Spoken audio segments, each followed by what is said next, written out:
Good morning, ladies and gentlemen. Welcome back to the show, the best show on the internet. I'm Andy, and today I am taking you on a journey into malicious compliance. So grab your tea, grab your popcorn, and get ready as we dive into our first story from you/ancient educator. Sure, I'll take your order. After some drama, I found myself running the drive-thru at my old job. I feel weird because of the irony or hypocrisy inherent in my being on the other side of this story. Literally a month ago, Karma's not a bitch, she's just misunderstood.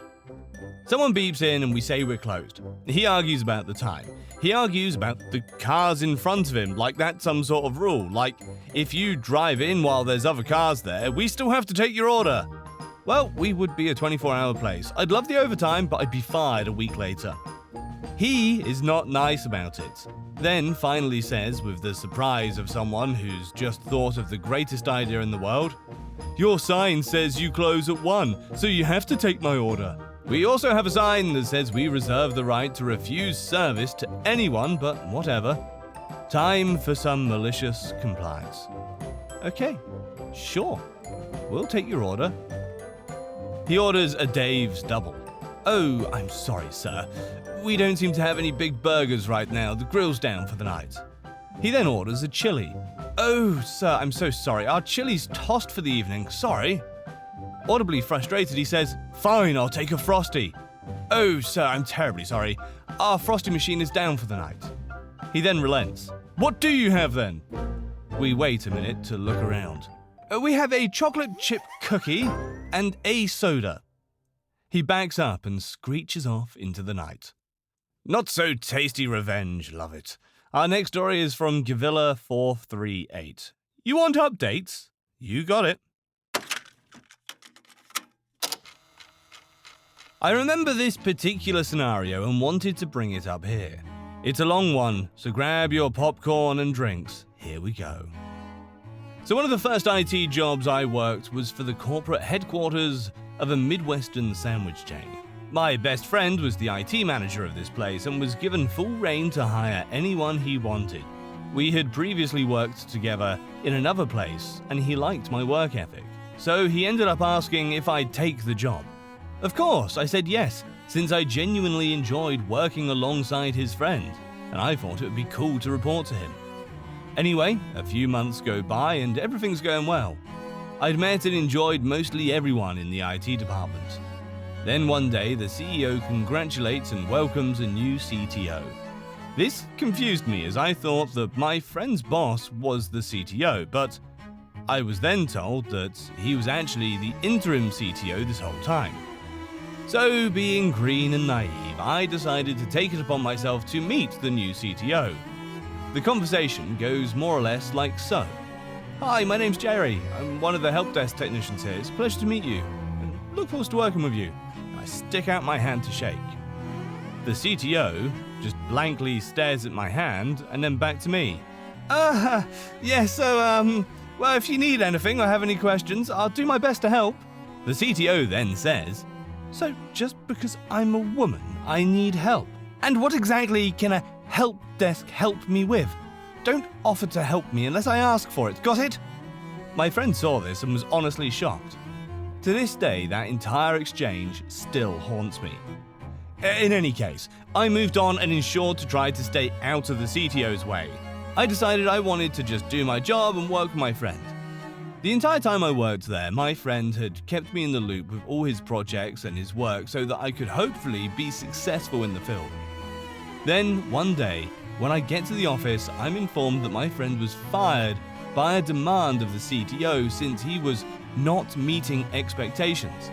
Despite all the reports showing that his leadership and changes did in fact yield very high ratings for ticket closures and customer satisfaction.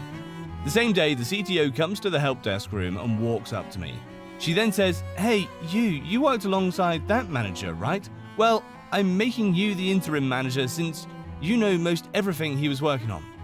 I felt like this was two slaps in the face, one being that she didn't refer to me by my name, and the other that she gives me my friend's job the same day he was fired. A few weeks go by. And I just experience going to meeting after meeting. I keep getting told that performance ratings and customer satisfaction is dropping.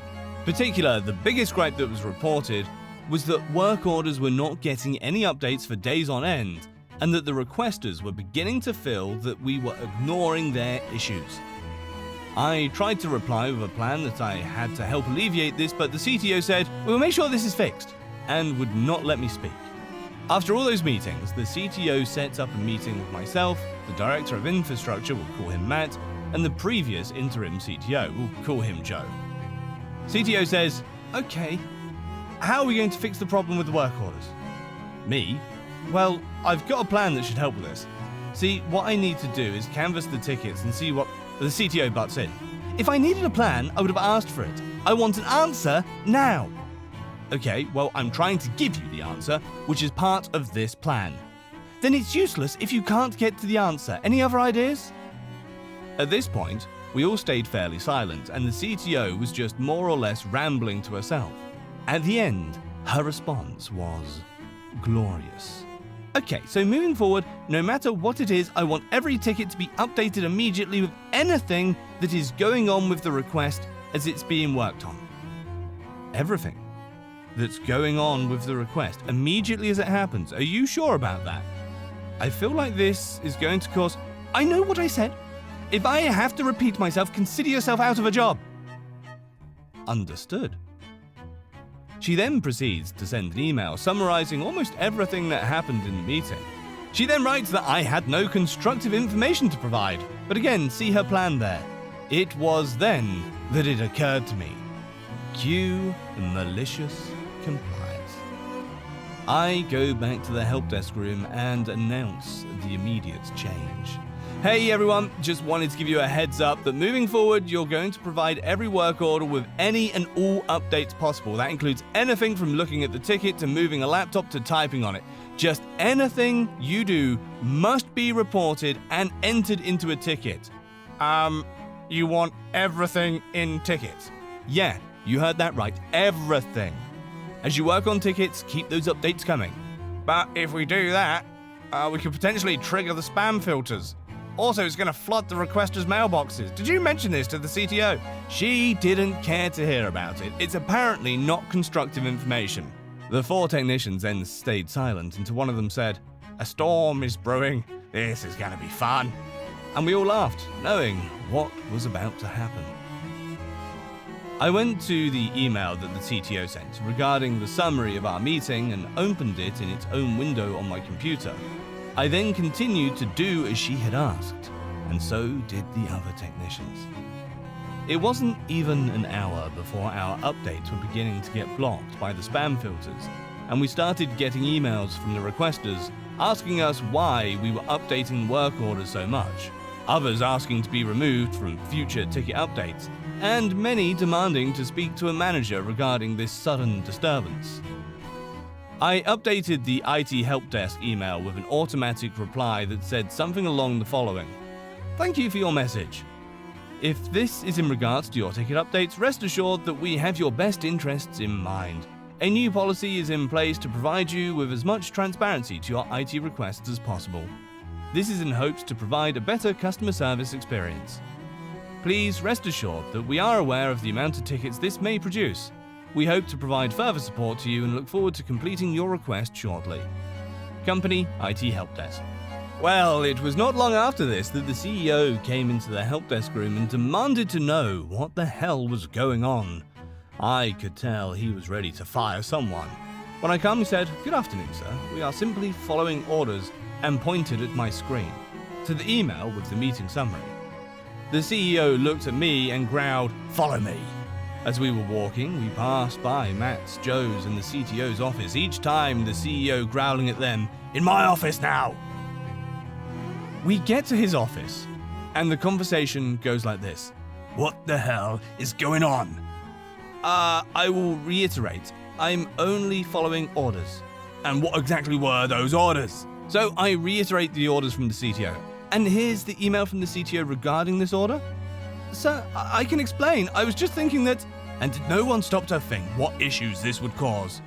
Matt chimes in and says, "Well, Jerry did try to explain a plan to the CTO." Joe, if I'm not mistaken, Jerry knows that if the Exchange servers detect multiple updates coming out like this in a small time window, it triggers a spam blocker. And that's why my plan was to update each ticket only once a day rather than every single time something was being done towards the request. I asked you to update at the end of the day with everything that happened on the work order. According to your summary, you asked for ticket updates as they occurred, and Jerry's team provided this. Why did you not listen to Jerry's plan of action? Well, sir, I've been working in this field since before 2000. What can someone like Jerry provide me with? Well, he can provide you with information about why what you've just done has caused the company to lose a ton of money, since now our Exchange servers have been overloaded. When I was talking about canvassing, I was trying to say I wanted to reach out to each location's manager to compile a list of tickets to update in a scheduled manner rather than do them all at once. But since you wouldn't listen to me and even threatened to fire me, I only complied with your plan. I can't believe this is happening. Why am I being targeted here? At this point, the CEO asked Matt, Joe, and me to leave while he had a word with the CTO on what teamwork means. Several minutes later, the network and infrastructure team was able to reboot the Exchange server and remove the IT help desk mailbox from the spam filter. I later provided a mass email update to the organization apologizing for any inconveniences that were caused and that I would be reaching out to provide planned support. I would soon find out that the CTO was placed on an unpaid leave until further investigation was pending. I ended up quitting a few months after that, since after the incident, the CTO was frequently trying to take a grudge out on Joe, Matt, and me. I did leave reporting the incident to HR, and I did later find out that the CTO was terminated and arrested for embezzlement.